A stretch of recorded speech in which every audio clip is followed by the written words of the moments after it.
Okey, Assalamualaikum warahmatullahi wabarakatuh. Bismillahirrahmanirrahim. Pada hari ini saya ingin berterima kasih kepada TTC kerana memberi saya peluang sekali lagi untuk kongsi satu perkongsian berkaitan dengan hari ini kita punya tajuk adalah The Unfortunate Kidney. Okay, so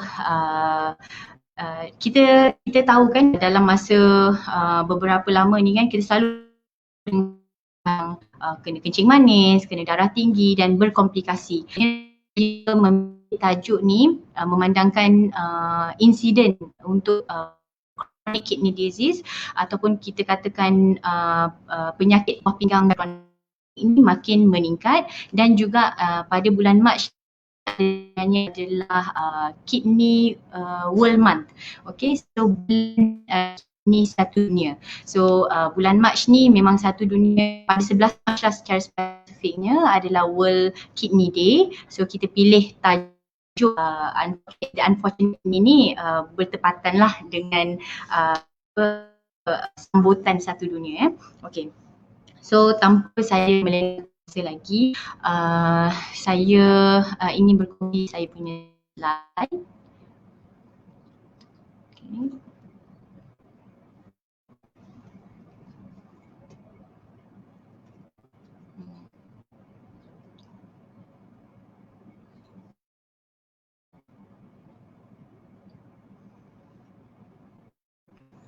Okey, sementara tunggu kita share slide kita ni, ingin saya kongsikan lah penyakit buah pinggang ni, penyakit buah pinggang ni adalah sesuatu yang saya suka tekankan pada pesakit saya, dia adalah preventable and treatable. So jadinya sebab itulah kita selalu menekankan bahawa saringan awal tu yang penting. Okay, so macam ni kita mulakan dulu dengan kita punya slide. Okay, kita kena tahu dululah sebelum kita nak cerita tentang ketidaknormalan sesuatu organ tu, kita nak tahu dululah the normal side, the normal function of one organ tu. So orang kata tak kenal maka tak cinta. So jadinya kita cerita sikit tentang sistem yang berkaitan dengan buah pinggang, sistem urinary. Sistem urinary ni adalah salah satu daripada sistem perkuman yang mana selain daripada sistem urinary ni, kita ada sistem respiratory, iaitu sistem pernafasan yang melibatkan organ paru-paru, dan juga sistem perpeluhan yang melibatkan organ kulit. Ini semua adalah sistem permuahan, dan yang ketiganya adalah sistem urinary lah yang melibatkan mainly adalah buah pinggang. So jadinya kita tengok dekat sini daripada slide saya ni, boleh nampak dekat sini. Ni dah share slide kan?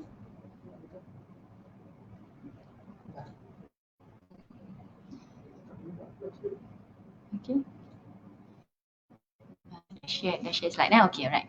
So sorry, ada kesilapan teknikal sikit. So okay, untuk sistem urinary ni dia terdiri daripada empat organ buah pinggang, ureter, kencing dan juga urethra. So kalau kita tengok dekat sini, buah pinggang, okay, kita cerita satu-satu dulu. Buah pinggang buah pinggang ni secara normalnya, secara fitrahnya setiap orang, lelaki dan perempuan mempunyai sepasang buah pinggang kiri dan kanan. So dia punya, kalau kita boleh nampak dia punya bentuk dia tu memang nampak seperti bentuk kacang, bentuk biji kacang. So dia punya saiz-nya adalah lebih kurang panjangnya lebih kurang 10 cm, lebarnya lebih kurang dalam 6 cm dan tebal lebih kurang 4 cm. So kecil je sebenarnya, 10 kali 6 kali 4, kecil saja, dan lokasinya adalah berada di bahagian atas dan belakang abdomen kita. So boleh nampak dekat gambar sebelah kanan tu sistem urinary ni relatif kepada bentuk tubuh badan kita. So buah pinggang kita ni dia punya fungsi utama dia, nanti kita akan pergi kepada apakah fungsi buah pinggang, tapi fungsi utama buah pinggang selalu orang kata penapis lah, senang katanya penapis. Dia tapis apa? Dia tapis darah kita daripada segala toksik, ketidakseimbangan air, garam mineral dan sebagainya. So penghasilan urin semua ni daripada Okey ke?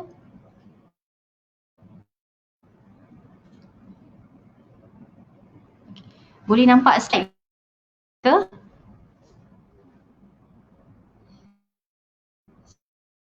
Slide boleh nampak Boleh buka besar kot.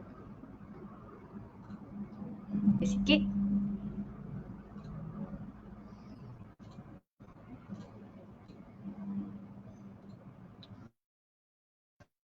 Okey. Tak apa, saya teruskan saja. Untuk buah pinggang ni, sebab tu ada orang kata, doktor saya selalu sakit dekat bahagian belakang saya, ataupun saya rasa ada benjolan dekat bahagian belakang saya. Kebanyakan masa, biar saya beritahu, kebanyakan masanya buah pinggang kita ni memang tidak boleh dirasai daripada bahagian luar, kecuali bagi kes-kes tertentu, apakah dia? Satu, boleh jadi disebabkan oleh kita panggil abscess collection, iaitu perkumpulan nanah. Itu dia boleh jadi bengkak, boleh jadi bengkak, dan biasanya doktor akan buat macam ketuk sikit bahagian belakang tu, kita panggil renal punch tu, memang akan rasa sakit, dan itu boleh menyebabkan ada benjolan. Betul, tu yang pertama. Yang keduanya boleh disebabkan oleh apa kita panggil ketumbuhan lah, ketumbuhan pada buah pinggang, yang itu ia boleh dirasai. Kalau tidak, secara normalnya buah pinggang kita tidak boleh dirasai daripada bahagian luar badan kita. Okey, tu tentang buah pinggang. Yang keduanya adalah berkaitan dengan ureter. Okey, ureter ni dia adalah salur kencing, salur pipe daripada buah pinggang yang membawa urin kita yang dihasilkan daripada buah pinggang masuk ke dalam tangki simpanan, iaitu pundi kencing. So dia punya panjang lebih kurang 25 cm lah. So dia berbentuk macam pipe, macam untuk membawa air kencing, membawa urin kita. Jadinya dia punya apa kita panggil lumen pipe dia tu tidaklah besar. Cukuplah untuk bawa urin. Sekiranya ada berlaku apa-apa yang tersumbat, contoh batu ataupun gumpalan darah, itu boleh menyebabkan ada masalah yang lain lah, nanti kita cerita later. So okay. Boleh dengar suara ke?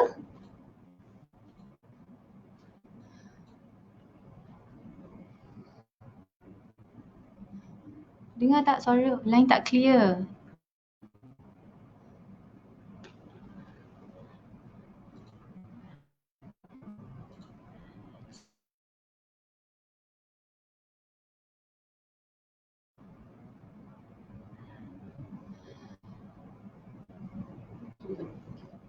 Okay, tu jelas suara dengar. Okay. Alright, okay. Terima kasih. Okay, saya teruskan Alright. So, where were we? Ureter. Okay. Lepas daripada ureter tadi, dia masuk ke dalam kita punya tangki simpanan, iaitu pundi kencing. So pundi kencing kita ni, dia tangki lah, tangki yang mana dia boleh simpan air kencing kita up to about 4 to 500 ml lah, kalau ikutkan ukuran lebih kurang macam satu botol mineral kecil tu. So lebih kurang dalam 500 ml dah penuh, kita akan ada rasa urge untuk nak pergi kencing lah, pergi buang air kecil. So air kencing yang dikeluarkan tu nanti akan melalui uretra. Uretra ni adalah salur kencing daripada pundi kencing dan keluar. Ada perbezaan antara perempuan dan lelaki punya uretra, yang mana uretra lelaki adalah lebih panjang daripada uretra perempuan. Sebab itulah orang perempuan dia lebih cenderung, lebih berisiko terkena jangkitan kuman air kencing berbanding dengan orang lelaki. So ini adalah overview lah, overview kita tahu tentang lokasi buah pinggang, ureter, pundi kencing dan uretra. Okay, so kita go to the next slide. Okay, so dalam buah pinggang kita ni, satu biji buah pinggang ni, dia walaupun dia kecil, tapi dia ada banyak kita panggil nephron, unit nephron, berjuta unit nephron. Nephron inilah yang menjadi penapis. Kalau orang yang ada penapis air kat rumah, bila kalau kata kita cuci orang cuci datang kowe lah, datang cuci, so kita akan nampak lah ada tapisan-tapisan, banyak tapisan, beribu-ribu, berjuta tapisan. Sama macam buah pinggang, tapisan-tapisan inilah yang kita panggil nephron unit. Nephron unit ni dia terdiri daripada satu, kita ada renal corpuscle. Renal corpuscle tu dia terdiri daripada glomerulus. Glomerulus tu adalah macam ni gumpalan salur darah kecil macam kapilari yang membawa darah kotor. So kalau kita tengok daripada, saya boleh guna pointer ke? Saya boleh guna cursor. Okay.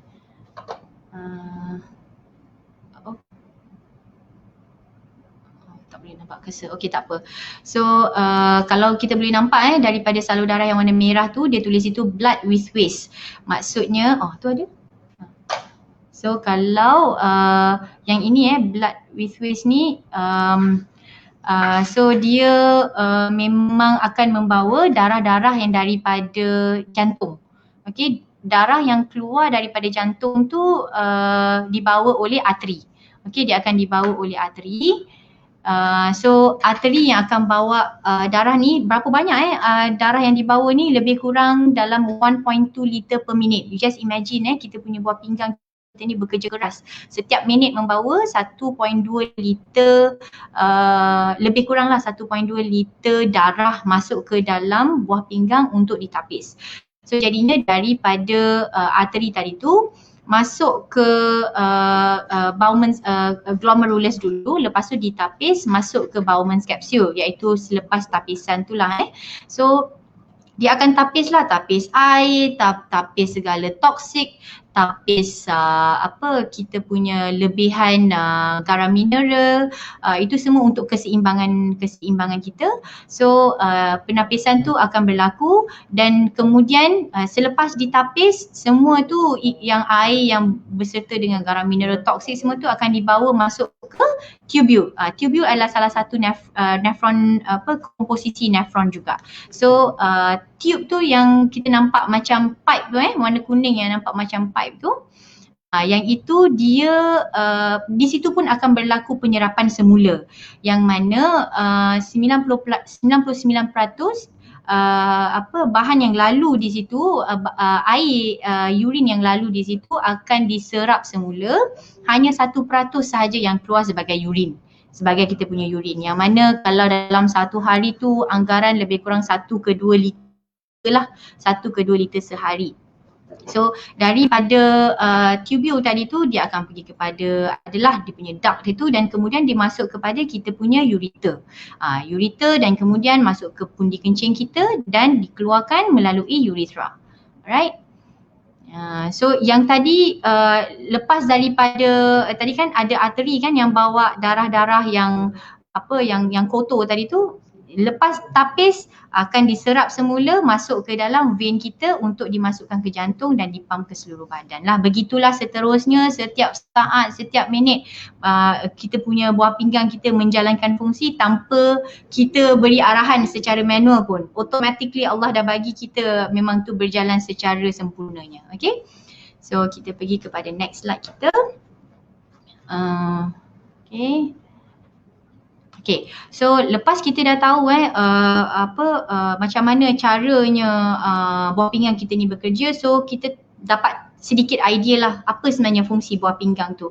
Mainly adalah macam saya cakap tadi, fungsi utamanya adalah disebabkan oleh fungsi utamanya adalah untuk membuang toksik dalam badan, menapis kita punya darah dalam badan kita untuk dikeluarkan sebagai di dalam urine kita. Okey, itu yang pertama. Yang kedua adalah untuk keseimbangan. Keseimbangan apa? Keseimbangan yang pertama adalah air. Okey, air, banyak minum air, banyaklah kencing. Kurang minum air, kuranglah kita punya kencing. Jadinya dia perlu seimbang lah dalam badan kita, perlu ada cukup air. So buah pinggang kita akan mengesan untuk kecukupan air dalam badan kita. So untuk kalau mana yang berlebihan akan dikeluarkan. Sama juga dengan garam mineral, elektrolit. Contoh macam apa? Sodium, natrium, kalium, magnesium, fosfat, kalsium, ada banyak lagi lah jenis-jenis elektrolit yang lain yang keseimbangannya itu dikawal oleh buah pinggang kita. Dan yang ketiga adalah menghasilkan hormon. Ada beberapa jenis hormon yang dihasilkan oleh buah pinggang kita untuk mengawal proses dalam badan kita, iaitu satu adalah hormon erythropoietin. Erythropoietin ni sangat penting untuk penghasilan sel darah merah, yang pertama. Yang keduanya adalah hormon renin. Okey, di dalam sistem dalam badan kita ada renin, angiotensin, aldosteron sistem yang mana dia mengawal tekanan darah lah, senang kata, mengawal tekanan darah kita. So kalau tinggi tekanan darah kita, penghasilan renin akan berkurangan. Kalau tekanan darah kita rendah, penghasilan renin akan meningkat. So yang ketiga adalah penghasilan hormon untuk pengaktifan vitamin D. Okay, so vitamin D ni dia punya cara pengaktifan dia melibatkan organ-organ lain juga seperti kulit, hati dan yang terakhirnya adalah buah pinggang. So kat sini kita cerita sikit lah, ni macam cerita-cerita perubatan sikit lah supaya kita tahu betapa bekerja kerasnya buah pinggang kita ni, betapa banyaknya bebanan workload buah pinggang kita ni. Jadinya kita kena sama-sama, bila kita tahu, insyaAllah kita akan lebih sayang buah pinggang kita dan kita akan elakkanlah daripada risiko-risikonya. Okay, so kita pergi kepada next slide kita. Tadi kita dah tahu tentang inilah apakah fisiologinya. Sekarang kita cerita tentang ketidaknormalannya, iaitu the unfortunate kidney lah, maknanya kidney yang kita panggil yang malang lah, yang tidak bernasib baik lah. So ada beberapa jenis penyakit buah pinggang. Okey, saya bahagikan kepada 3. Okey, yang pertama adalah kita panggil acute kidney injury ataupun AKI, iaitu kegagalan buah pinggang, penyakit buah pinggang secara acute. Yang kedua adalah yang very famous one adalah chronic kidney disease, CKD, iaitu penyakit buah pinggang kronik. Dan yang ketiga adalah patah balik yang tadi. Yang first one tadi. Okey, yang ketiga adalah end stage renal failure. So saya akan pergi one by one. So untuk acute kidney injury ni, dia ada banyak penyebabnya. Kita cuma kena tahu acute kidney injury ni nama pun acute. So jadinya dia punya proses terjadinya kecederaan pada buah pinggang kita ni terjadi dalam tempoh beberapa jam atau beberapa hari. Boleh juga dalam beberapa minggu, tetapi tidak lebih daripada 3 bulan. Okay, itu acute kidney injury. Punca-punca dia ada banyak. Ada punca yang preventable, ada punca yang non-preventable. Contoh puncanya adalah macam tadi kan kita dah cerita, fungsi buah pinggang kita tu dia ada inflow blood supply kita. Maksudnya blood supply ke buah pinggang. Lepas tu struktur buah pinggang sendiri dan juga ada outflow. So punca-punca terjadinya acute kidney injury ni pun kita bahagikan kepada, kalau kita tengok kurang air. Contoh kurang air, dehidrasi, disebabkan oleh apa? Orang pesakit-pesakit yang muntah ataupun cerit-berit secara berlebihan, ataupun kehilangan air bagi orang-orang yang ada kita panggil extensive burn injury. Dia ada kena melepuh, terbakar kulitnya dan melibatkan body surface area yang banyak, besar. So kehilangan air, sebab kita punya kulit ni dia act as a barrier, untuk mengelakkan daripada kehilangan air. So bila hilang skin barrier tu, air pun boleh keluar, boleh hilang, boleh menyebabkan kurang air, pun boleh menyebabkan acute kidney injury. Yang ketiganya boleh disebabkan oleh pendarahan lah. Contoh bagi orang yang ada accident ataupun pendarahan dalaman atau pendarahan luaran, external or internal hemorrhage, itu pun boleh menyebabkan kurang blood supply ke buah pinggang dan menyebabkan acute kidney injury. Dan lain daripada tu, selain daripada kurangnya blood supply, boleh juga disebabkan oleh orang yang ada masalah jantung lah, kita panggil heart failure. Orang yang ada lemah jantung lah. Bila dia lemah jantung, jantung tidak dapat mengepam darah yang secukupnya pergi kepada buah pinggang kurang dapat blood supply, terjadilah AKI. Boleh juga disebabkan oleh reaksi alahan. Reaksi alahan daripada makan ubat-ubat nephrotoxic ataupun ubat-ubatan yang tiada preskripsi doktor ataupun tiada pemantauan daripada doktor pun boleh menyebabkan acute kidney injury. Jangkitan kuman pun boleh juga. Jangkitan kuman, bila kita ada jangkitan kuman dalam darah, salur darah kita akan lebih mengembang. So darah yang dipump ke buah pinggang kita tak sampai secara secukupnya. Itu pun boleh menyebabkan acute kidney injury. Lain daripada tu, kalau sekiranya ada masalah pada buah pinggang tu sendiri, maksudnya blood supply cantik dah, tapi buah pinggang kita ada masalah, structural kidney injury lah. Biasanya tu terjadi disebabkan oleh jangkitan kuman, boleh orang-orang yang ada kanser, contoh macam leukemia, lymphoma pun boleh menyebabkan tu juga. Dan juga saya menekankan kat sini juga ada beberapa jenis ubat lah yang boleh menyebabkan masalah buah pinggang juga. Kat sini saya cuma nak berkongsi ada pesakit yang beritahu juga, dia kata, doktor saya ni risau kalau makan ubat banyak-banyak nanti akan boleh menyebabkan masalah buah pinggang. Ataupun ada yang kata, doktor jiran saya makan ubat banyak, sekarang ni doktor dah kurangkan dah dos ubat dia sebab ubat tu lah yang merosakkan buah pinggang dia. Kat sini kita kena tahu ada dua keadaan lah. Satu, ada ubat-ubatan yang kita panggil nephrotoxic drug. Maknanya ubat-ubatan yang memang boleh menyebabkan kesan pada buah pinggang. Ini adalah biasanya ubat-ubatan yang diprescribe oleh doktor-doktor pakar atau doktor di hospital dengan pemantauan. Contoh adalah memang ubat-ubat kuat lah, ubat untuk orang kanser, ubat antibiotik yang strong one lah, strong antibiotik yang memang hanya dipakai di hospital, diberi oleh pihak doktor di hospital sahaja. Boleh jadi juga untuk keadaan yang ubat-ubatan yang diberi, contoh DMARDS, sulfasalazine diberi kepada pesakit-pesakit SLE, itu pun boleh ada kesan pada buah pinggang. Tetapi setiap apa satu yang kita bagi kepada pesakit, saya selalu suka tekankan kepada pesakit saya akan tengok kepada risiko dan faedah. So sekiranya faedahnya lebih daripada risiko, walaupun ada risikonya, tetapi kita boleh tackle bila kita dapat identify apakah possible kesan sampingan dia, risiko kepada pesakit, kita boleh tackle cara apa? Pantau dengan adanya biasanya kita pantau dengan ujian darah lah, renal function test.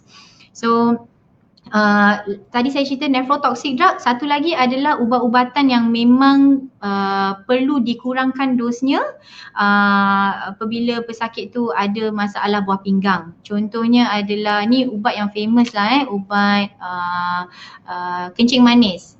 Contoh ubat metformin. Ramai yang kata, doktor saya ni ubat metformin ni ramai kata ni, saya tak nak makan, orang kata rosak buah pinggang kalau makan.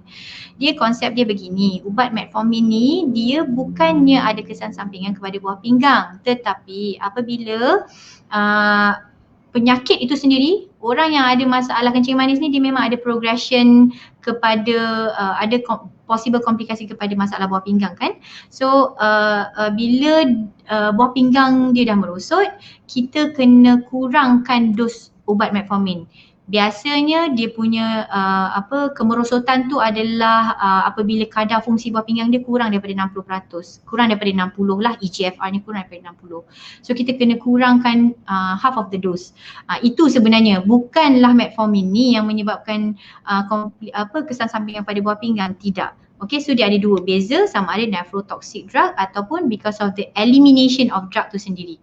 Pembuangan ubat tu sendiri memang melalui buah pinggang sendiri. Okay, so lain daripada tu, kalau orang yang ada kita panggil mechanical obstruction, outflow-nya tersumbat, contoh orang yang ada masalah batu karang, orang yang ada orang lelaki yang makin meningkat umur, mereka ada cenderung untuk nak terkena penyakit prostat, sama ada prostate cancer ataupun benign prostatic hyperplasia. So itu semua boleh menyebabkan air kencing tak boleh keluar. Air kencing hasil macam biasa, okay, blood supply okay, cantik kepada buah buah pinggang hasilkan air kencing okey, tapi nak keluar tak boleh sebab tersumbat. Itu pun boleh menyebabkan acute kidney injury. Okay, so dekat sini ada banyak possible acute kidney injury. As long as lagi mana tak ada tanda-tanda penyakit buah pinggang tu, yang mana kita akan cerita sekejap lagi, it should be okay. Alright, so kita pergi kepada next one adalah chronic kidney disease. Chronic kidney disease ni saya cerita panjang sikit lah ni adalah penyakit buah pinggang yang kronik, yang mana memang ada data yang mengatakan worldwide population is about 10% being affected with this disease. 10% 10% populasi dunia menghidapi penyakit buah pinggang kronik. So ini kita bukan cerita tentang Malaysian population, kita cerita tentang worldwide population. So anggarannya lebih kurang dalam 700 juta masyarakat dunia yang menghidapi chronic kidney disease. Dan saya ingin menekankan kat sini, boleh dikatakan about 40 to 50% of chronic kidney disease is comes from the complication of diabetic. Orang yang ada kencing manis. Dan ada satu kita tengok next slide kita, daripada NHMS National Health and Morbidity Survey 2019, ada dikeluarkan data dekat situ yang mengatakan pada tahun 2019 tu sendiri kita dapat detect lebih kurang ada kenaikan 4% daripada tahun 2015. Kenaikan apa tu? Kenaikan pesakit-pesakit kencing manis yang berumur 18 hingga 29 tahun. So inilah umur-umur golongan yang berada di institusi pendidikan biasanya dekat universiti, dekat college, tengah sambung belajar lagi tapi mereka sama ada undiagnosed ataupun mereka ada simptom tetapi mereka tak ada awareness tu untuk mencari untuk membuat saringan awal, menyebabkan ada kenaikan ni. So daripada 2015 hingga 2019, 4 tahun tu, sepanjang 4 tahun kenaikan 1% setiap tahun pesakit-pesakit kencing manis yang berumur 18 hingga 29 tahun. So kat sini, yang daripada slide saya ni pun kita boleh nampak kat sini, ini secara overall lah Malaysian population, lebih kurang 4% daripada Malaysian population yang menghidap kencing manis. So it is about 1.7 million. Okay, 1.7 million. So ini yang kita cerita tentang kencing manis, darah tinggi dan orang yang ada kolesterol tinggi atau dyslipidemia. Selain daripada kencing manis, darah tinggi juga memberi adalah salah satu common cause juga yang boleh menyebabkan chronic kidney disease. Lain daripada tu boleh disebabkan oleh masalah buah pinggang ataupun salur darah tu sendiri. Contohnya seperti glomerulonephritis, pesakit yang ada SLE ataupun yang ada komplikasi daripada jangkitan kuman seperti jangkitan kuman hepatitis, strep infection dan sebagainya. So untuk chronic kidney disease ni ramai yang tanya, bila saya dah ada masalah buah pinggang ni, apa yang saya kena buat? Macam mana cara rawatan? Cara rawatan prevention is always better than cure kan? So lepas ni kita akan cerita macam mana kita nak saring, kita nak kesan secara awal orang-orang yang golongan yang berisiko terkena chronic kidney disease. Okay, so kita pergi pada next slide kita. Saya akan cerita yang ini tentang stage chronic kidney disease ni. So basically dia ada 5 stage. Yang kelima tu kidney failure dah. Dah gagal dah buah pinggang dia, memang tak boleh nak fungsi langsung dah. So stage 1, 2, 3A, 3B and stage 4. Saya tunjukkan dekat sini ni supaya kita semua tahu bila seseorang itu punya fungsi buah pinggang merosot kepada stage 3A, itu menandakan bahawa seseorang itu dia lebih berkomplikasi kepada terkena contoh drug toxicity, iaitu maksudnya dia makan ubat, dia boleh ada kesan sampingan daripada ubat. Sebab itulah ada orang kata, kenapa doktor saya makan ubat ni saya okey, isteri saya makan ubat ni dia ada komplikasi pula. Itu boleh jadi salah satu penyebabnya adalah fungsi buah pinggang lah. Sebab bila fungsi buah pinggang dah merosot, toksik dalam badan lepas daripada ubat yang kita makan tu diproses, semua tu dia terhasil toksik. So ke mana toksik tu nak pergi? Dia akan keluarkan daripada badan kita. Salah satu caranya adalah melalui daripada penghasilan air kencing. So kalau kata fungsi buah pinggang kita dah tak cantik, tak normal seperti biasa, iaitu kurang daripada 60 biasanya, kita lebih cenderung, pesakit tu lebih cenderung untuk terkena drug toxicity. Okay, so macam mana kita nak tahu stage? Stage 1 ke, 2 ke, 3A, 3B, stage 4, stage 5 ni adalah berdasarkan daripada kita panggil EGFR, iaitu Estimated Glomerular Filtration Rate, iaitu anggaran kadar fungsi buah pinggang. Okay, so yang ini biasanya akan ambil darah, doktor akan ambil darah untuk nak tengok tahap buah pinggang. Selain daripada ni, kita juga tengok tahap kreatinin. Saya rasa ramai orang lebih aware dengan kreatinin, tetapi sebenarnya the latest guideline daripada KKM sendiri banyak menekankan tentang EGFR ni. Okay, so kita pergi kepada next one. CKD ni, chronic kidney disease ni, kalau kata tidak dikawal, apa akan jadi? Dia akan merosot buah pinggang sampailah stage 5. Stage 5 tadi kalau fungsinya kurang daripada 15. Jadilah end stage renal failure. Kegagalan buah pinggang tahap akhir. Ini kita macam dah terminal lah kalau kita cerita macam kita naik kereta api. Dah sampai hujung dah, sampai terminal dah. Tak boleh pergi lagi, tak boleh kata suruh kereta api ni jalan sampai rumah saya, tak boleh. Kena turun situ, carilah alternatif lain. Sama macam ESRF, kena cari alternatif macam mana untuk macam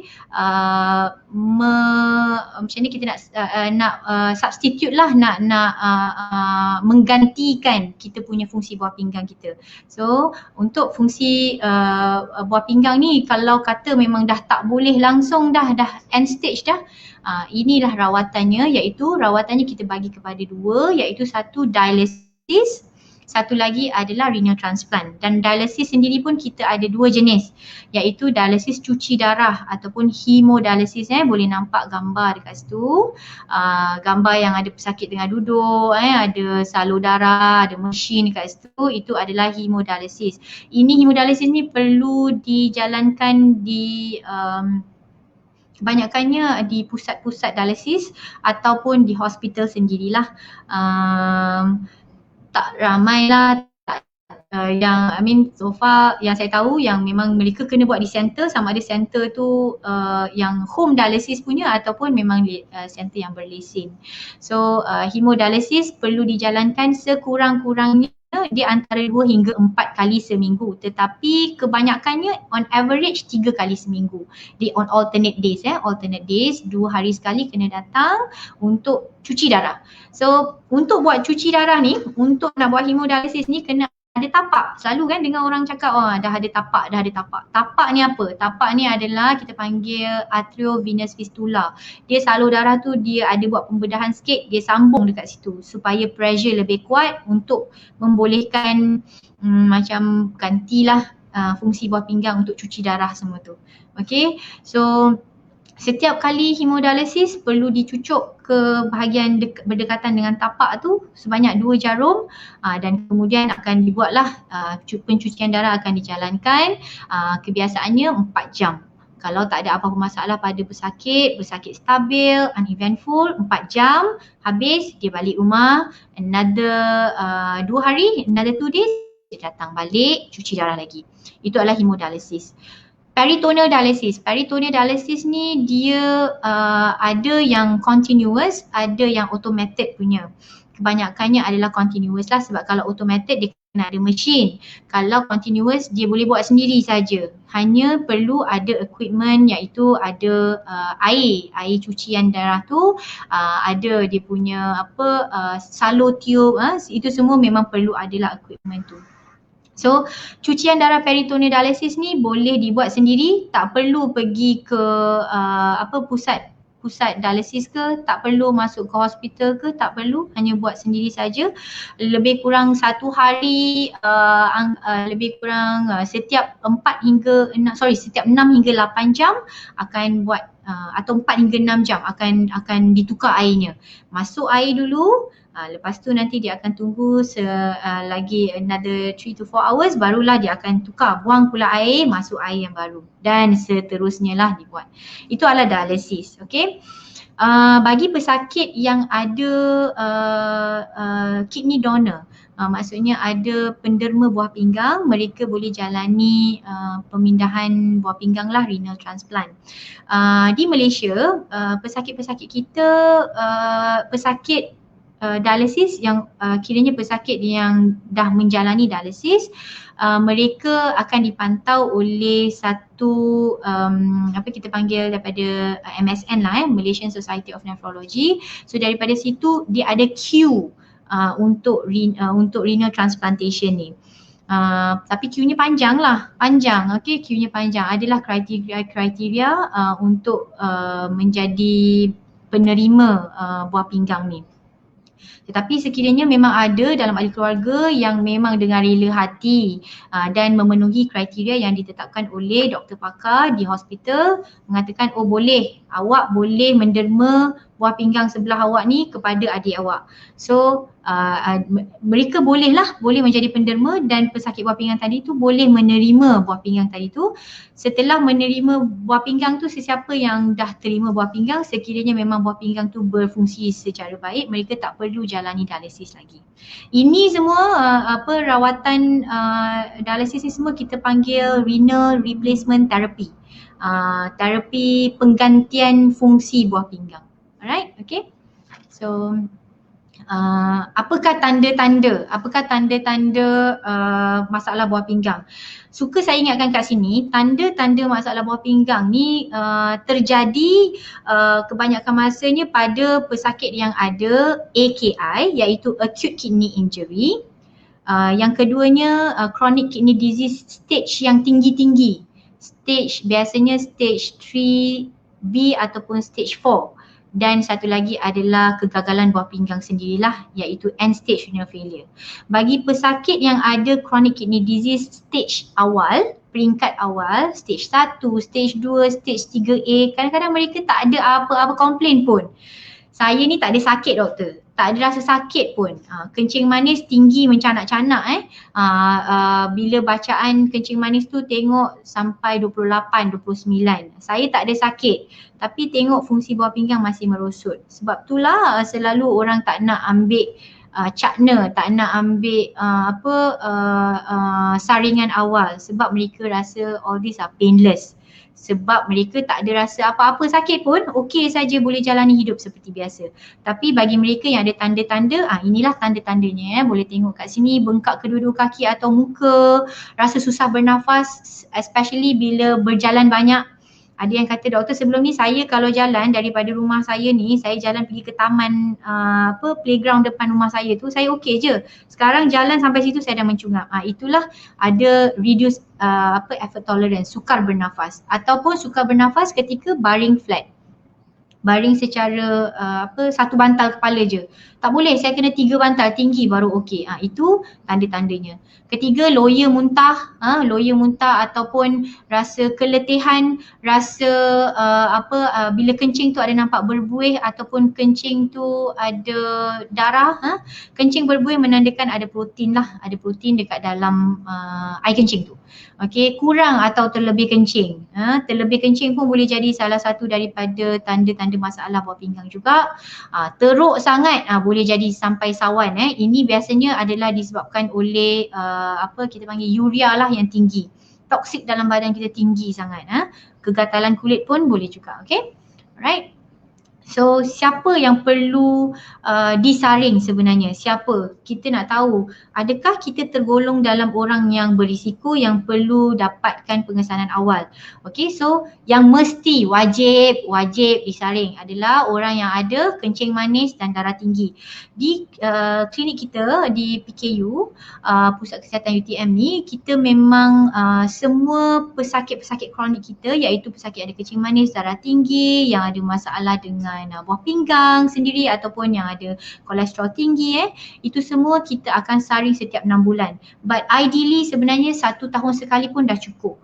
Okay, so untuk kita saring ni adalah untuk kita nak pastikan tahap fungsi buah pinggang berada dalam keadaan optimum. Sekiranya ada kemerosotan, kita boleh ambil pencegahan atau tindakan yang lebih awal. Okay. Lain daripada itu, siapa lagi yang perlu disaring? Orang yang meningkat umur, umur lebih daripada 65 tahun. Fungsi buah pinggang kita ni boleh dipengaruhi oleh umur. Okey, makin meningkat umur, macam mesin lah, macam mesin lah kita guna mesin kita kan.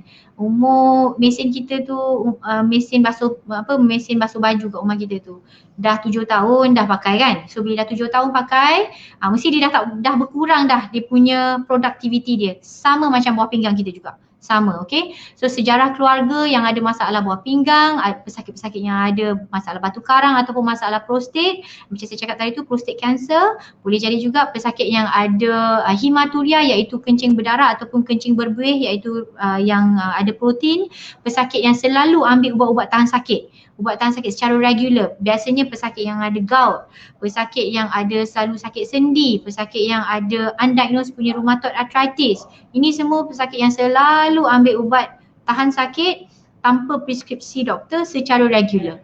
Okey, boleh jadi juga untuk pesakit yang ada kardiovaskular, masalah jantung, masalah jantung ataupun pesakit-pesakit yang ada masalah pada salur darah. Contoh systemic lupus erythematosus atau SLE.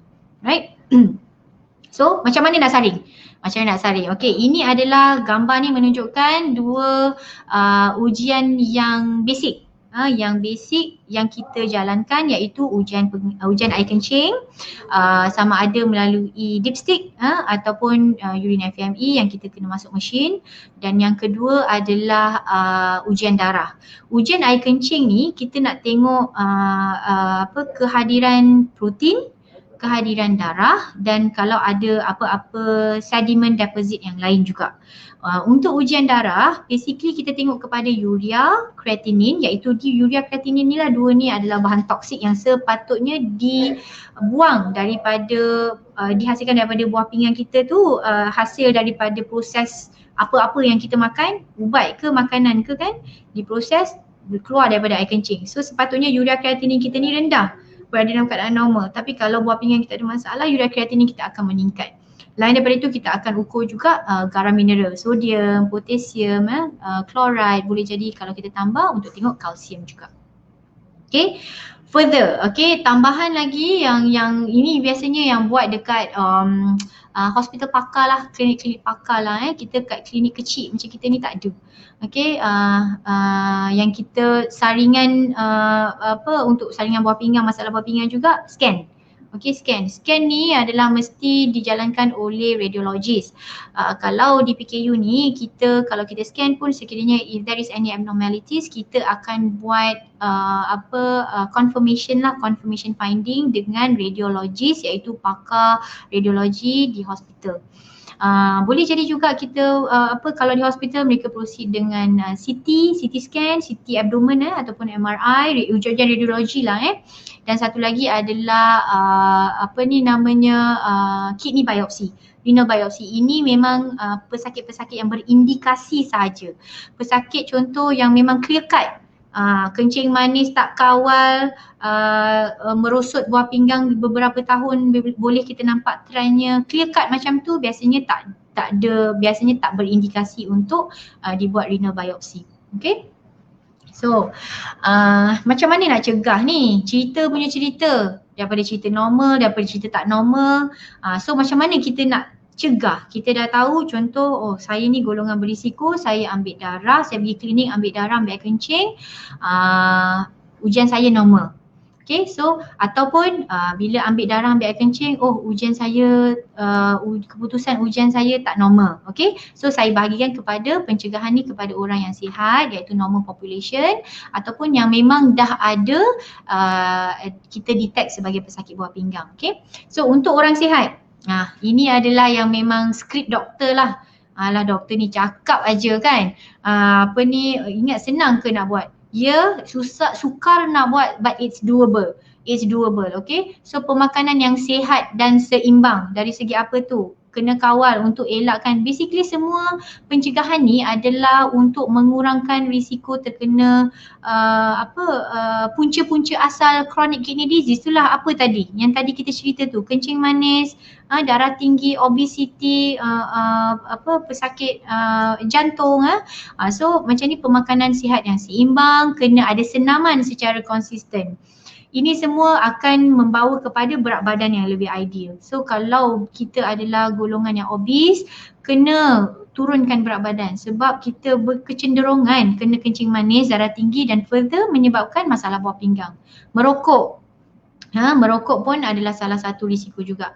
Minum air secukupnya, especially orang yang aktif dengan senaman, selalu buat exercise ni, kalau berlakunya dehidrasi, kurang air dalam badan, boleh menyebabkan acute kidney injury. Ini yang saya suka ni, jangan ambil ubat ataupun suplemen tanpa preskripsi daripada doktor, tanpa pemantauan daripada doktor. Ramai pesakit saya yang datang kat saya, doktor saya makan suplemen ni okey tak? Saya beli ubat ni daripada online, boleh makan tak?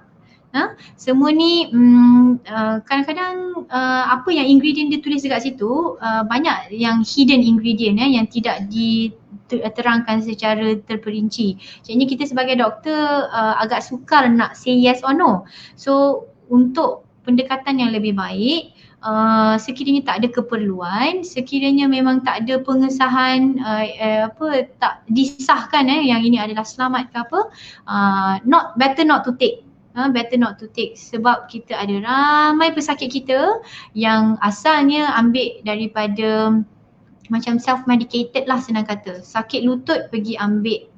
Saya tidak berniat untuk nak merendahkan mana-mana agent atau dropship bagi what do we call it, all these traditional herbs ke apa tapi kalau memang sungguh-sungguh lah nak ambil, saya kena ambil, ini adalah turun-temurun saya. Nak ambil kena ada pemantauan yang bagus, kena tahu apakah tanda-tanda awal untuk masalah buah pinggang. Okay? Right, so lain daripada itu, orang yang sihat juga perlu ada pemeriksaan fungsi buah pinggang secara berkala, especially bila dah ada tanda-tanda awal. Right, so pencegahan bagi orang yang memang dah ada masalah buah pinggang. Ini saya selalu tekankan kepada pesakit-pesakit kronik yang saya jumpa kat klinik saya ni, yang ada masalah darah tinggi, kencing manis ni. Kena ada kesedaran tanda-tanda, kena tahu apakah tanda-tandanya. Ini datang beritahu dah ada bengkak kaki. Berapa lama dah? Adalah dalam 5-6 bulan. Uish, lama sangat. 5-6 bulan tu simpan lama. Okay, so kesedaran tanda-tanda tu kena ada, tahu apakah tanda-tanda dia. Kena ada langkah berjaga-jaga bagi golongan berisiko, especially bagi orang yang ada secara genetiknya. Dalam keluarga memang ada masalah buah pinggang, itu pun perlu ada berjaga-jaga. Mereka adalah golongan yang berisiko. Sekiranya ada tanda-tanda, kena ada rawatan awal. Okay. Bagi orang yang ada masalah jangkitan salur kencing, tak kira sama ada dewasa ataupun kanak-kanak, perlu dapat rawatan awal. Beberapa tahun yang lepas saya ada dapat tengok, kita encounter lah, ada seorang pesakit ni yang mana datang kanak-kanak lagi, kanak-kanak umur 10 tahun lagi.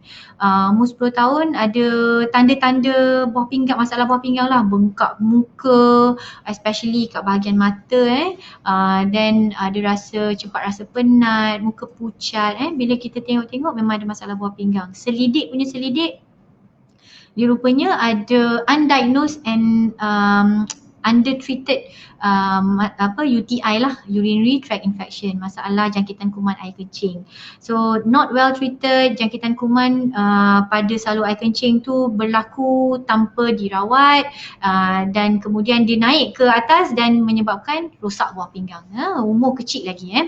Boleh jadi juga disebabkan oleh masalah prostat. Orang yang ada masalah prostat pun perlu dapat rawatan awal juga, penggunaan ubat dengan pemantauan doktor dan juga langkah berjaga-jaga bagi buah pinggang tunggal. Orang yang dah derma dah buah pinggang daripada orang lain, ada satu je. Yang itu pun mereka ni perlu ada langkah berjaga-jaga, kena tahu tanda-tanda awal, kena tahu bila kena ambil rawatan atau saringan yang awal. Okay, right. So saya dah ke slide saya yang terakhir ni. This is my take home message. Penyakit buah pinggang ni adalah, saya suka katakan dia sebagai silent killer lah. Silent killer yang very common, tetapi selalu orang underdiagnose lah. Kita tak dapat diagnose secara betul kerana pesakit selalu datang lewat. Okay, selalu rasa ini penyakit-penyakit biasa. Rasa ini bukanlah sesuatu yang perlu diambil kira secara cepat. Okay, penyakit buah pinggang ni sebenarnya adalah preventable and treatable. So sebab itulah saya ingin menekankan pada sesiapa yang ada tanda-tanda awal masalah buah pinggang ataupun yang golongan-golongan yang berisiko untuk terkena masalah buah pinggang berdasarkan apa yang kita dah cerita tadi tu, perlu ada pemantauan doktor, perlu ada pengesanan awal dan dapatkan rawatan awal daripada doktor. Sekiranya perlu, biasanya doktor akan perlu buat rujukan kepada doktor pakar buah pinggang di hospital. Itu jika perlu. Kalau tak perlu, biasanya kita akan buat pemantauan sajalah macam mana yang kita buat dekat klinik kita dekat sini. Memang kita pun ada pemantauan dan bukan saya nak menakutkan, tetapi kenaikan pesakit-pesakit dialisis, sama ada hemodialisis ataupun peritonodialisis dalam tempoh 10 tahun kenaikan dia lebih kurang untuk hemodialisis kenaikan lebih kurang daripada 2006 hingga 2016 kenaikan adalah lebih kurang 20,000 pesakit end stage renal failure yang perlu menjalani rawatan hemodialisis, which is very significant and it has increased burden to our healthcare system. So dia akan mengurangkan kualiti kehidupan kita. Jadinya ini adalah penyakit yang boleh dirawat, yang boleh dikesan awal. Kenapa kita tak nak ambil rawatan tu awal? Okay, alright.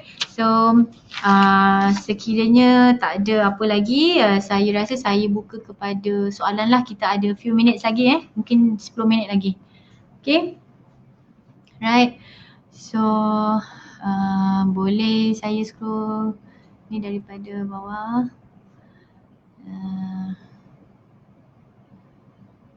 Okay. Saya bukan doktor vet so kena ni lah yang ini ada soalan apa, kucing saya kena sakit buah pinggang. Okey, tak apa, kita pergi kepada yang soalan lain. Ada soalan apa?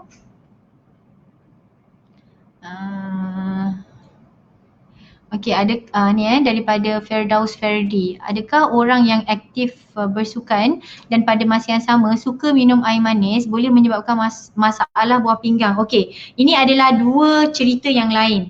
Sukan tu dah cantik dah, bagus dah tu. Okey, tetapi bila suka minum air manis lepas daripada bersukan, saya nak recharge balik minum air manis balik.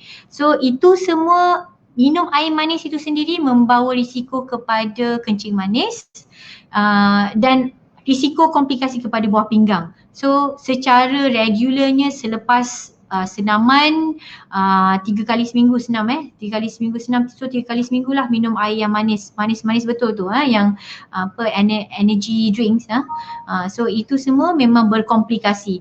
So kalau ikut soalan ni, boleh menyebabkan masalah buah pinggang? Ya. Okay, jawapan saya ya. Alright, so next one. Sindrom nefrotik boleh baik tak doktor? Okey, nefrotik sindrom Nefrotik sindrom ni sebenarnya adalah satu keadaan yang dia memang bukan boleh baik secara sepenuhnya tanpa rawatan, tetapi dia boleh dikawal dengan ubat. Sebab itulah kalau katakanlah dapat kesan awal, kita akan rujuk. Nephrotic syndrome definitely memang kena rujukan awal ke pakar nefrologi, pakar buah pinggang. Doktor sana akan buat assessment adakah betul sah ini adalah nephrotic syndrome berdasarkan beberapa ujian. So kalau sah, mereka akan bagi rawatan. Saya tengok pesakit-pesakit adalah pesakit yang nephrotic syndrome yang memang boleh jalani kehidupan seperti biasa. Cuma mereka adalah ups and down yang ada relapse-nya. Bila terjadi relapse-nya akan jadi muka bengkak, akan jadi susah nafas. So rawatan awal perlu. Kalau ikut soalan tadi tu boleh baik ke tidak, dia bukan boleh baik sepenuhnya, tetapi dia boleh dikawal dengan rawatan dan ubat-ubatan yang diprescribe oleh doktor yang betul. Okey. Okey. Okey. Ima Halimah, macam mana nak buat test darah EGFR untuk pesakit buah pinggang kronik tapi tak tahu stage berapa? Okey, EGFR ni dia sebenarnya ada formula dia.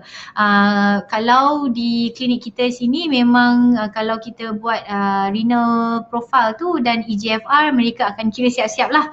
So dia ada formula dia, hanya perlu masukkan beberapa perkara lah, iaitu jantina, umur, level kreatinin dan sebagainya. Daripada situ kita boleh tahu EGFR kita berapa, dan daripada EGFR kita berapa tu kita dah tahulah stage kita berapa berdasarkan tadi jadual yang saya ada share tadi tu.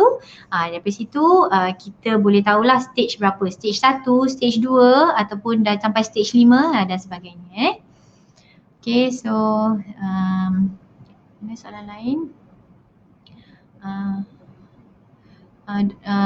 Azni, pengambilan Cafox tambah Mayoflex plus Celebrex secara kerap, adakah boleh mendatangkan risiko kepada buah pinggang? Okey. Painkiller especially NSAIDs memang kalau ambil secara regular, dia memang boleh ada kecenderungan, boleh ada risiko terkena masalah buah pinggang kronik. So jadinya kalau tidak berindikasi untuk makan ubat tu, tak perlulah makan. Sebab saya kalau bagi ubat pada pesakit, kita kat sini bagi ubat pada pesakit mesti akan beritahu makan jika perlu, bukan makan regular tiap-tiap hari makan. Tak ada sakit pun makan, tidak, hanya sakit saja makan. Sebab itulah namanya ubat tahan sakit. Tapi kalau memang ada keperluan untuk nak makan ubat tahan sakit tu, saya punya nasihat adalah kena tahu apa punca kesakitan tu. Contoh orang yang ada selalu kata saya makan ubat ni sebab sakit lutut doktor.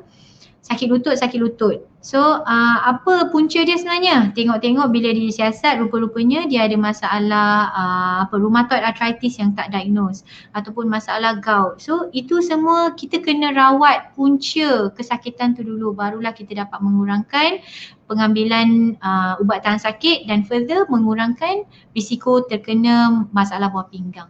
Okay. Okay, then okey, ni benarkah air penapis beralkali bagus untuk menyucikan buah pinggang? Oi, nak menyucikan buah pinggang yang atas tu, UTM-TTC. Okey. Nak menyucikan buah pinggang tu maksudnya apa tu? Nak cuci buah pinggang tu. Okey, ini to be frank, beralkali ke, berasid ke, air penapis ni semua ni kan, bagi saya yang setahu saya lah sebab saya terus terang saya not so familiar about this, tetapi ada juga pesakit-pesakit yang tanya sebab banyaklah kuku semua tu, so mereka semua beritahu ni adalah bagus untuk buah pinggang. Apa yang saya boleh beritahu, air yang bersih mengurangkan risiko jangkitan kuman. So bila sebab ada jangkitan kuman yang memang boleh ada risiko dan komplikasi kepada buah pinggang. So kalau minum air yang bersih, kurang risiko terkena jangkitan kuman, maka kuranglah risiko terkena komplikasi pada buah pinggang. Alkali ke tidak, saya kurang pasti. Okey.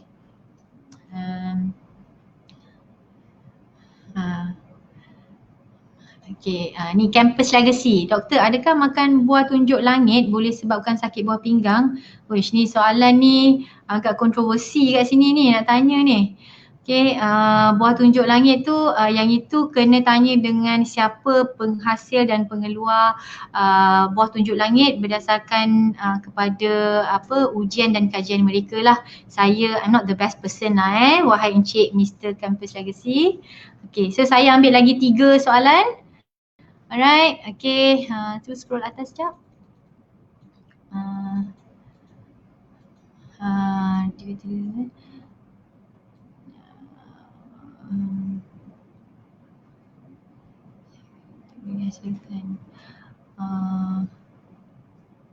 Okay, yang tadi yang Zainab Yusof tadi tu. Okay. Dekat Zai kan. Okay, kenapa pasien yang dah dialisis air kencing tidak boleh dihasilkan? Okay. Air kencing ni terhasil daripada buah pinggang kita kan. So jadinya bila orang yang on dialysis ni, pesakit-pesakit dialysis ni adalah pesakit-pesakit tahap akhir kegagalan buah pinggang. Maknanya dia punya buah pinggang dia tu kalau kita tengok daripada jadual tadi tu adalah kurang daripada 15. So bila EGFR dia kurang daripada 15, maknanya dia tak mampu nak menjalankan fungsi buah pinggang yang seperti mana diberikan pada asalnya. So buah pinggang kita ni salah satu fungsi tadi kita cakap adalah penghasilan urin, penghasilan air kencing. So tak bila pesakit dialisis tak boleh nak fungsi buah pinggang dia dah memang kurang daripada yang sepatutnya untuk menghasilkan fungsi dia yang sebenar, maka dia tak dapatlah nak menjalankan fungsi-fungsi buah pinggang, iaitu salah satunya menghasilkan urin. So tak adalah air kencing. Tetapi ada juga pesakit yang masih ada lagi urin je masih ada air kencing. Saya ada pesakit yang masih lagi saya kencing macam biasa doktor.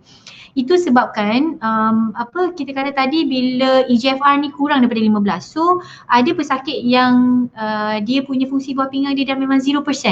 Tak ada fungsi langsung dah kecut. Kalau kita buat MRI ke buat CT scan nampak buah pinggang kecut dah terus. Ada tu yang masih lagi dalam 11% ke ataupun 10% dan masih berupaya menghasilkan air kencing. So itulah ada perbezaannya sebab dia ada range dekat situ antara 0 hingga 15%. So perbezaan itulah yang menyebabkan ada yang ada hasil air kencing, ada yang tidak. Okay. So saya ambil lagi 2.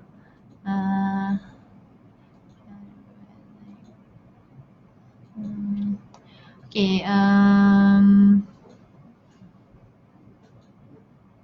okay ni siapa ni? Rahimah Mazlan. Okay, Rahimah Mazlan. Pengambilan vitamin C.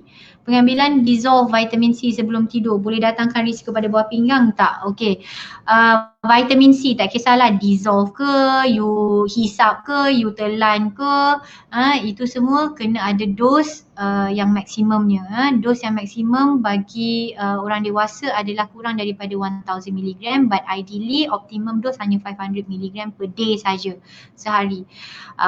Ini cerita dissolve vitamin C. Kalau nak cerita tentang IV vitamin C, that is really a no-no. Okay, IV vitamin C, cucuk vitamin C itu memang doktor pakar buah pinggang sendiri mengatakan itu lebih komplikasinya lebih daripada faedahnya. Faedahnya nak cantik lah, cosmetic reason. Alright, so boleh datangkan risiko pada buah pinggang ke tak? Ya, sekiranya diambil pada dos yang berlebihan, lebih daripada maksimum dos. Okay, so saya ambil lagi satu soalan saja.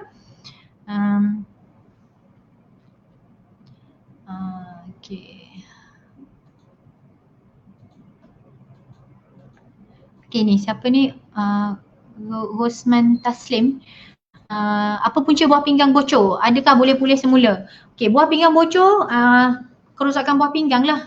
Selalu doktor kata buah pinggang bocor ni sebab daripada air kencing kita dapat detect albumin. You kencing, kita dapat tengok microalbumin ataupun memang urine protein memang ada, ataupun memang you sendiri kencing, doktor saya kencing berbuih, itu semua memang dah ada kebocoran buah pinggang. Saya cerita tadi kita punya buah pinggang kita ni macam penapis. Sepatutnya yang mana yang elemen yang besar-besar akan remain in our body, dia tak akan keluar dalam air kencing kita. Tetapi sekiranya ada kebocoran disebabkan oleh komplikasi penyakit lah, mainly kencing manis, boleh jadi darah tinggi, boleh jadi sebabkan oleh jangkitan kuman, itu semua akan menyebabkan lubang-lubang pori-pori pada pada kita punya buah pinggang yang bertindak sebagai penapis tu dia jadi besar, dia bocor, dia lubang dia instead of kecil dia jadi lubang besar. Lubang besar apa jadi? Maka yang besar-besar boleh masuklah, salah satunya adalah protein. So jadinya sekiranya ada masalah buah pinggang ni, ada kebocoran pada buah pinggang, adakah boleh pulih semula? Saya nak cakap masalah buah pinggang ni rawatannya apabila dah ada lah bila dah ada masalah buah pinggang ni, rawatannya adalah lebih kepada mencegah kepada kemerosotan buah pinggang lagi. Okay, further deterioration of your kidney function. Okay, so once dah ada tapi ada juga yang pesakit yang mana kita bagi ubat, contoh kita bagi ubat ACE inhibitor ataupun ARB, dia memang ada renal protection, dia boleh melindungi buah pinggang kita dan boleh balik kepada asal. Itu sekiranya EGFR masih dalam peringkat awal, biasanya dalam peringkat 2, dalam stage 2. Stage 2 biasanya boleh ada kebarangkalian boleh balik pulih kepada biasa. Tetapi sekiranya dah sampai stage 3, stage 4, biasanya rawatan adalah lebih kepada elak kemerosotan lagi jadi lagi teruk, jadi end stage terus. So adakah boleh pulih semula? Dia adalah bergantung kepada level of you punya kidney function dan juga berdasarkan kepada pemantauan doktor juga. Alright, so saya rasa ada banyak juga soalan-soalan yang lain. Saya mohon maaf masa agak suntuk. Saya harap sangat, saya berharap perkongsian kali ini dapat memberi manfaat, tak banyak sedikit, kepada pendengar di luar sana. Boleh kongsikan kepada siapa saudara mara, rakan-rakan, pasangan kita sendiri, supaya kita dapat mengelakkan daripada terjadinya komplikasi-komplikasi yang mana akan mengurangkan kualiti kehidupan kita. Okay, selagi mana kita boleh jalani kehidupan sebagai seorang yang sihat, of course kita akan pilih sebagai orang yang sihat, betul. Tapi setiap satu tu mesti akan ada dia punya harga dia. Harganya apa? Usaha itulah. Pastikan kita berada dalam gaya hidup sihat, pemakanan yang seimbang, senaman kena ada. Dan kalau memang ada tanda-tanda sakit-sakit kencing manis ke darah tinggi, kolesterol, perlu dapat rawatan awal. Okay? Alright, so sekian saja daripada saya. Saya mohon maaf sekiranya ada kasar bahasa terkurang, terlebih di mana-mana. InsyaAllah ada ruang dan peluang kita berkongsi, kita jumpa di perkongsian yang lain. Okay, Assalamualaikum warahmatullahi wabarakatuh.